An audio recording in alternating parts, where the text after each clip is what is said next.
AP రైతులకు జరుగుతున్న అన్యాయంపై వైఎస్ఆర్సీపీ అధినేత మాజీ ముఖ్యమంత్రి వైఎస్ జగన్ ఎక్స్లో ట్వీట్ చేశారు. 2023-24 ఖరీఫ్ సీజన్కు సంబంధించి ఉచిత పంట బీమా ప్రీమియంను ఇప్పటివరకు చెల్లించలేదని, దీనివల్ల రైతులకు ఉచిత పంటల బీమా చెల్లింపులు నిలిచిపోయే ప్రమాదం ఏర్పడిందని, అయినా చంద్రబాబు ప్రభుత్వంలో ఎలాంటి కదలిక లేకపోవడం అత్యంత విచారకరమని ఆయన విమర్శించారు. సిపిఎం నాయకులపై టీడీపీ నేత బైరెడ్డి రాజశేఖర రెడ్డి దౌర్జన్యం చేశారు. అంతు చూస్తానంటూ సిపిఎం నాయకులపై ఆగ్రహం వ్యక్తం చేశారు. నందికొట్కూరు మున్సిపల్ స్థల వివాదంలో దౌర్జన్యానికి పాల్పడ్డారు. ఇక నుంచి వెళ్లిపోండి అంటూ బాధితులపై చిందులు వేశారు బైరెడ్డి రాజశేఖర రెడ్డి. అయితే 20 ఏళ్లుగా ఇక్కడే ఉంటున్న తమకు న్యాయం చేయకపోగా దౌర్జన్యం చేస్తున్నారని బాధితులు ఆందోళనకు దిగారు. తుంగభద్ర డ్యాంకు వరద పోటెత్తింది. వరద ఉధృతికి 19వ గేట్ కొట్టుకుపోయింది. కొద్ది రోజులుగా ఇన్ఫ్లో పెరగడంతో క్రస్ట్ గేట్లను ఎత్తారు అధికారులు. అయితే రాత్రి 11 గంటల సమయంలో 19వ గేట్ కొట్టుకుపోయినట్లు గుర్తించారు. గేట్ చైన్లింగ్ తెగిపోవడంతోనే ఈ ప్రమాదం జరిగినట్లు ప్రాథమికంగా అంచనా వేస్తున్నారు. ప్రభుత్వ నిర్లక్ష్యంతోనే తుంగభద్ర డ్యాం గేట్ కొట్టుకుపోయిందని ఆరోపించారు YSRCP MLA Virupakshi. Dam maintenance లేకపోవడంతోనే గేట్ కొట్టుకుపోయిందన్నారు. వెంటనే నిపుణులతో మరమ్మతులు చేపట్టాలని కోరారు MLA Virupakshi. Tungabhadra project gate విరిగిన ఘటనపై సమగ్ర విచారణ చేపట్టాలని, నీరు వృధా కాకుండా వెంటనే మరమ్మతులు చేయాలని డిమాండ్ చేశారు వైఎస్ఆర్సీపీ మాజీ ఎమ్మెల్యే విశ్వేశ్వరరెడ్డి. తుంగభద్ర వల్ల 3 రాష్ట్రాల రైతులకు ప్రయోజనం ఉంటుందన్న ఆయన రైతులకు నష్టం జరగకుండా ప్రాజెక్టు బోర్డు చర్యలు తీసుకోవాలని కోరారు.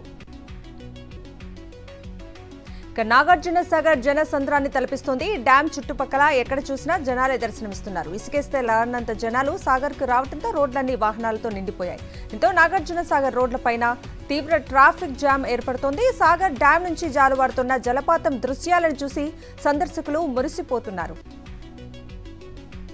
శ్రీశైలం జలాశయం 6 గేట్లను ఎత్తడంతో డ్యాంను చూసేందుకు సందర్శకులు భారీగా తరలివస్తున్నారు. ఆదివారం సెలవు దినం కావడంతో తెలుగు రాష్ట్రాలతో పాటు వివిధ ప్రాంతాల నుంచి పెద్ద ఎత్తున పర్యాటకులు జల దృశ్యాలను చూసేందుకు పోటెత్తారు. శ్రీశైలం జలాశయం రేడియల్ క్రస్ట్ గేట్ల నుంచి పరుగులు తీస్తున్న కృష్ణమ్మను చూస్తూ సందడి చేస్తున్నారు.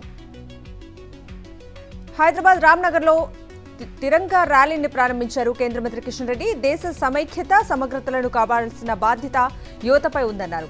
ఈ నెల 12, 13, 14వ తేదీలో తెలుగు ప్రజలందరూ జాతీయ పతాకాలు ఎగరవేయాలని పిలుపునిచ్చారు. 15వ తేదీన దేశవ్యాప్తంగా జరిగే జాతీయ పండుగను అత్యంత ఘనంగా నిర్వహించుకోవాలని పిలుపునిచ్చారు. బ్యాడ్మింటన్ తన ఆత్మలో ఉందన్నారు ప్రముఖ badminton player Saina Nehwal. Manikonda municipal పరిధిలోని అల్కాపురి కాలనీలో ఏర్పాటు చేసిన స్పోర్ట్స్ షాప్ను ఆమె ప్రారంభించారు. వినేష్ పోగట్ను న్యాయం జరుగుతుందని, ఆమెకు పథకం వస్తుందని ఆశాభావం వ్యక్తం చేశారు సైనా నెహ్వాల్. తిరుపతి జిల్లా చంద్రగిరి మండలం రంగంపేటలోని శ్రీ మోహన్ బాబు యూనివర్సిటీలో స్నాతకోత్సవ పట్టభద్రుల దినోత్సవ వేడుకలు ఘనంగా జరిగాయి. Telangana deputy CM Bhatti Vikramarka, varsity chancellor Mohan Babu, professor chancellor Vishnu Manchu, university అధికారులు పాల్గొన్నారు.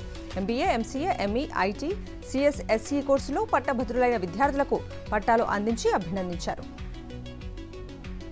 తూర్పుగోదావరి జిల్లా చక్రధార బంధన్లో భారీ రియల్ ఎస్టేట్ మోసం బయటపడింది. ఫ్లాట్లు కట్టించి ఇస్తామని మధ్యతరగతి కుటుంబాల నుంచి కోట్ల రూపాయలు సేకరించిన రాకీ అవెన్యూ సంస్థ బోర్డు తిప్పేసింది.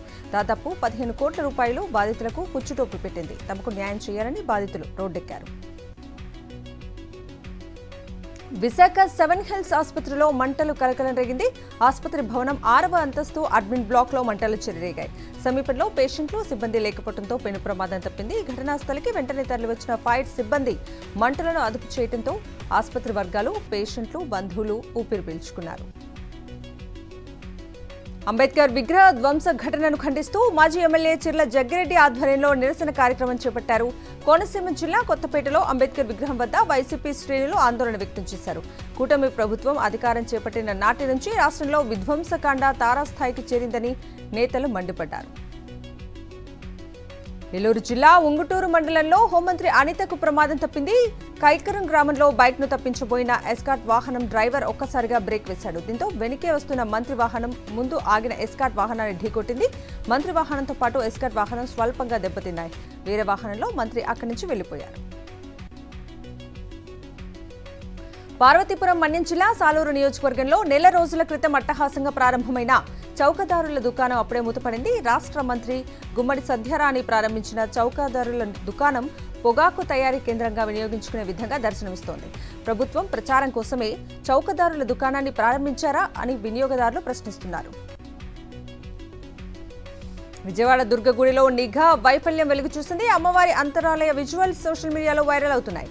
2 రోజుల క్రితం అంతరాలయాన్ని ఒక భక్తురాలు వీడియో తీసినట్లు సమాచారం. దీనిపై ఆలయ అధికారులు పోలీసులకు ఫిర్యాదు చేశారు. సీసీ ఫుటేజ్ ఆధారంగా విచారణ చేపట్టారు. శ్రీ సత్యసాయి జిల్లా మేకలపల్లిలో హైస్కూల్ కమిటీ ఎన్నికల్లో టీడీపీ నేతలు బెదిరింపులకు పాల్పడ్డారు. తమ వర్గానికి హెచ్ఎం అనుకూలంగా పనిచేయలేదని మండల కన్వీనర్ సిద్ధలింగప్ప హెడ్ మాస్టర్తో దుర్భాషలాడిన ఆడియో ఆలస్యంగా వెలుగులోకి వచ్చింది. పేరెంట్స్ కమిటీ ఎన్నికల్లో తాము చెప్పినట్టు చేయాలంటూ వార్నింగ్ ఇచ్చారు. ఆషాఢ మాసం అనంతరం అత్తారింటికి వచ్చిన కొత్త అల్లుడికి అత్తమామలు 100 రకాల పిండి వంటలు రుచి చూపించారు. కాకినాడ కిర్లంపూడి మండలం తామరాడ గ్రామానికి చెందిన ఉద్దగిరి వెంకట రామారావు రమణి దంపతులు కొత్త అల్లుడికి శతపిండి పంటల భోజనం స్వయంగా వడ్డించి తమ ప్రేమను చాటుకున్నారు. కాకినాడ జిల్లా జగంపేటలో మార్వాడీలు కాశీ కావిడి యాత్రను భక్తి శ్రద్ధలతో నిర్వహించారు. జగంపేటలోని వేణుగోపాల స్వామి గుడి దగ్గర నుంచి సామర్లకోట భీమేశ్వర స్వామి ఆలయం వరకు గంగా గోదావరి జలాలను కావిడి భుజానికి ఎత్తుకుని పాదయాత్ర చేశారు. యాత్రలో మార్వాడీలు అధిక సంఖ్యలో పాల్గొన్నారు.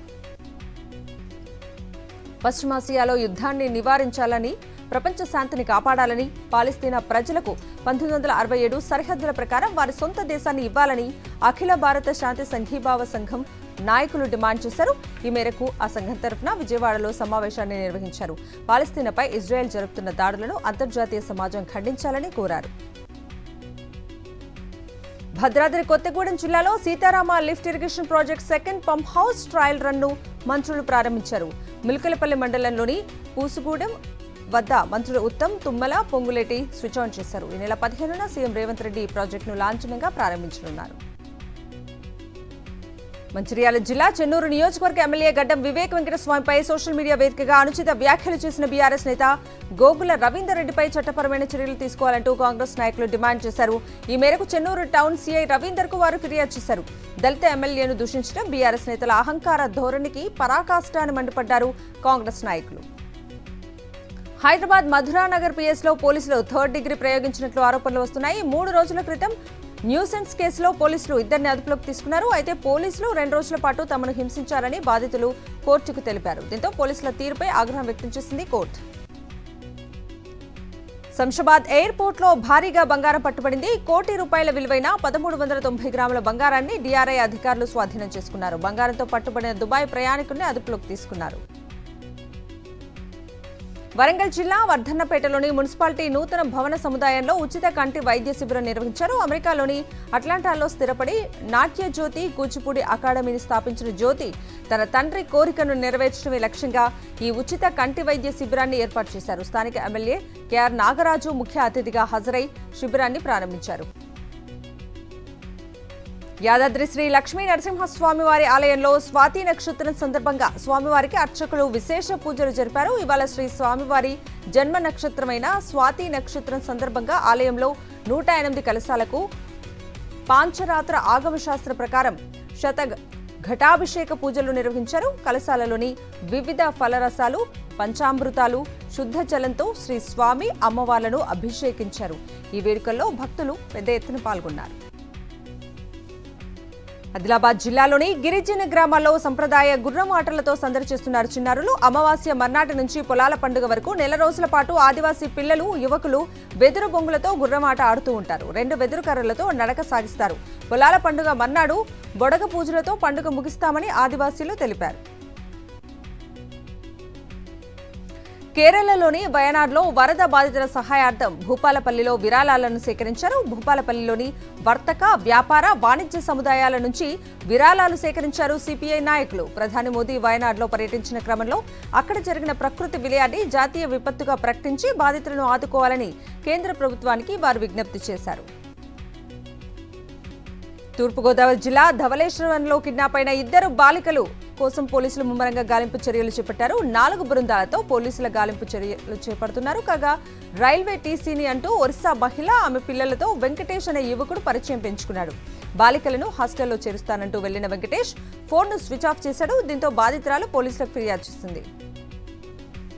ఇన్నోవా చోరీ కేసులో దంపతులను అరెస్ట్ చేసి రిమాండ్కు తరలించినట్లు ఎల్లారెడ్డి డీఎస్పీ శ్రీనివాసులు తెలిపారు. కామారెడ్డి జిల్లా లింగంపేట మండలంలోని కన్నాపూర్ గ్రామానికి చెందిన దారబోయిన శ్రీకాంత్, అతని భార్య అనిత హైదరాబాద్లోని చింతల్లో నివాసం ఉంటున్నారు. రోజువారీ కూలీ చేసుకుంటూ గుట్టు చప్పుడు కాకుండా నేరాలకు పాల్పడుతున్నారు. అన్నమయ్య జిల్లాలో టీడీపీ నాయకులు విచ్చలవిడిగా పేకాట స్థావరాలను నిర్వహిస్తున్నారు. రాయచోటి, పీలేరు, తంబలపల్లి నియోజకవర్గాల జూదరులు పెద్ద ఎత్తున పేకాట స్థావరాలను నడుపుతున్నారు. వారిలో మంత్రి అనుచరులు, టీడీపీ నాయకులు ఉండటం గమనార్హం. తిరుపతి జిల్లా నాయుడుపేటలో పోలీసులు కార్డన్ సెర్చ్ నిర్వహించారు. నేరాల నియంత్రణలో భాగంగా ఈ తరహా కమ్యూనిటీ కాంటాక్ట్ కార్యక్రమాలు నిర్వహిస్తున్నట్టు తెలిపారు. యువత మద్యం, గంజాయి లాంటి వాటికి దూరంగా ఉండాలని సూచించారు. సరైన ధ్రువపత్రాలు లేని వాహనాలను సీజ్ చేశారు. డ్రగ్స్ కు బానిసగా మారిన ఒక సాఫ్ట్వేర్ ఇంజనీర్ డ్రగ్స్ డెలివరీ తీసుకుంటుండగా ఖమ్మం పోలీసులు రెడ్ హ్యాండెడ్ గా పట్టుకున్నారు. జూలై 31న డార్క్ వెబ్ ద్వారా డ్రగ్స్ ఆర్డర్ చేసినట్లు పోలీసులు గుర్తించారు. డ్రగ్స్ కోసం క్రిప్టో కరెన్సీ ద్వారా చెల్లింపులు చేశారు. అస్సాం నుంచి స్పీడ్ పోస్ట్ లో డ్రగ్స్ డెలివరీ అయినట్లు నిర్ధారించారు.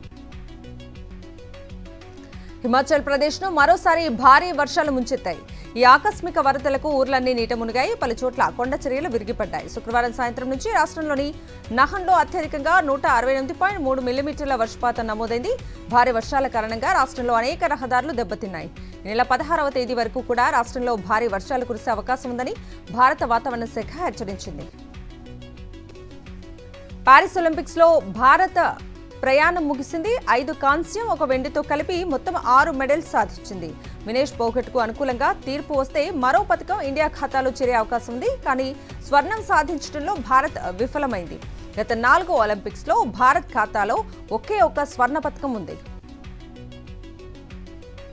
తెలుగు రాష్ట్రాల్లో భారీ వర్షాలు పడనున్నట్లు ఐఎండీ హెచ్చరించింది. ఏపీలోని పలు జిల్లాల్లో మోస్తారు నుంచి భారీ వర్షాలు పడనున్నట్లు విశాఖ వాతావరణ కేంద్రం తెలిపింది. ఇక తెలంగాణకు మరో 3 రోజుల పాటు వర్షాలు పడే ఛాన్స్ ఉన్నట్లు హైదరాబాద్ వాతావరణ శాఖ పేర్కొంది.